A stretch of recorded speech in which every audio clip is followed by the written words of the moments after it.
Guys, ito na naman tayo. Pinagpawisan tayo. Nagluto tayo ng Hainanese chicken. So, papakita ko sa inyo. Ito na. Yan. Mga ginamit ko. Mga pinaglutuan ko. Ayan. Ito yung bawang. Roasted sa onion.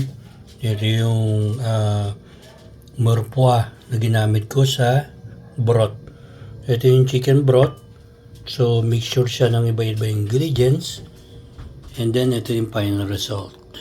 Yan. Hainanese chicken. Boss. The rice on top. Garlic. And onion. The chicken.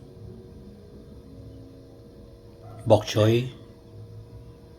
Cucumber. So, tapan natin. Tapan natin ang garlic. Tapan natin ang garlic. Rice. Garlic rice. Alright. So, ayos ba? Sana magustuhan nyo.